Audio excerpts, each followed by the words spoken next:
A Casa das Sete Mortes, onde as paredes guardam ecos de sangue. No coração pulsante de Salvador, onde o sol da Bahia beija as pedras seculares do calçamento, ergue-se um casarão de imponência silenciosa e aura pesada.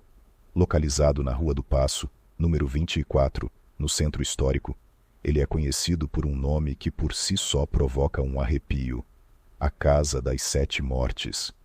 Sua fachada, hoje adornada por belos azulejos portugueses do século XIX, esconde sob sua beleza arquitetônica uma história de brutalidade que o tempo se recusa a apagar e que a alma da cidade insiste em recontar em forma de sussurros e assombrações. Construída no século XVII, a residência era um exemplo da opulência colonial, com influências mouras e ibéricas que se revelavam em seu pátio interno e na requintada banheira incrustada de conchas. No auge de sua glória, em meados do século XVIII, a casa pertencia a um homem de posses e, segundo os registros de fé, o padre Manuel de Almeida. Mas foi dentro desses muros, em uma noite abafada do ano de 1756, que a santidade do lugar foi irrevogavelmente profanada. A história registrada nos arquivos oficiais é fragmentada, mas terrivelmente clara em sua conclusão. Em uma data não especificada daquele ano, uma cena de horror foi descoberta. O padre Manuel de Almeida, 2 de seus escravizados e um homem liberto que residia na casa foram encontrados mortos, vítimas de múltiplos e violentos golpes de faca. O sangue manchou o mármore e a madeira do casarão, e o silêncio que se seguiu à chacina foi preenchido por um mistério que perdura até hoje. As investigações foram conduzidas, suspeitas foram levantadas, mas o culpado, ou os culpados, nunca foram identificados. O caso foi arquivado, deixando 4 mortes sem justiça e uma casa marcada para sempre. Mas o povo conta uma história diferente, mais sombria, e que explica o nome do lugar. A lenda popular, passada de geração em geração, aumenta o número de vítimas e dá um rosto à maldade. Nela, o padre não teria sido uma vítima, mas o algoz.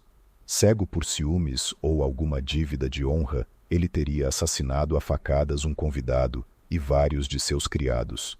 Ao final do massacre, em um ato de desespero ou loucura, ele também teria sido encontrado morto, junto a um cúmplice. As contas variam, mas a tradição oral fixou o número em 7 corpos, batizando a casa com o título que ela carrega como uma cicatriz. É a partir desse ponto que a história real e a lenda se fundem, dando origem ao sobrenatural. A brutalidade do evento teria sido tão intensa, a agonia das vítimas tão profunda, que suas energias teriam ficado impregnadas na estrutura da casa. A Casa das Sete Mortes deixou de ser apenas um endereço para se tornar um portal, um local onde o véu entre o mundo dos vivos e dos mortos é permanentemente fino. Por mais de 2 séculos os relatos se acumularam. Moradores da vizinhança e aqueles que ousaram habitar o casarão depois da tragédia falam de fenômenos que desafiam a razão. Durante a quietude da noite, quando o som dos tambores do Pelourinho se cala, há quem jure ouvir os ecos daquela noite fatídica, gritos abafados que parecem vir de dentro das paredes, o som metálico de lâminas se chocando e o baque surdo de corpos caindo. As manifestações não são apenas sonoras. Portas e janelas, mesmo trancadas, abrem-se e fecham-se com violência, movidas por uma força invisível.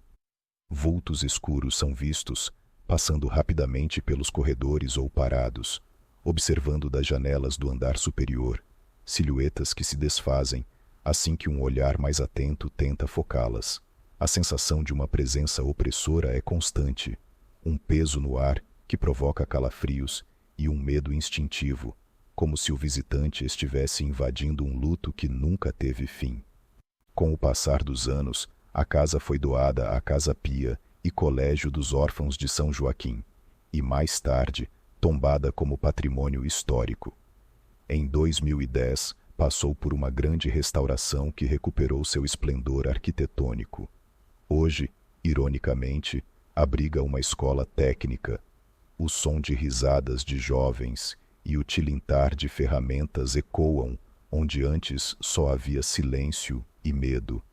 Contudo, nem a passagem do tempo, nem a presença da vida conseguiram exorcizar os fantasmas. Funcionários e alunos continuam a relatar eventos estranhos, ferramentas que somem e reaparecem em lugares impossíveis, uma súbita queda de temperatura em certas salas, e a inescapável sensação de estar sendo vigiado por olhos que não se veem.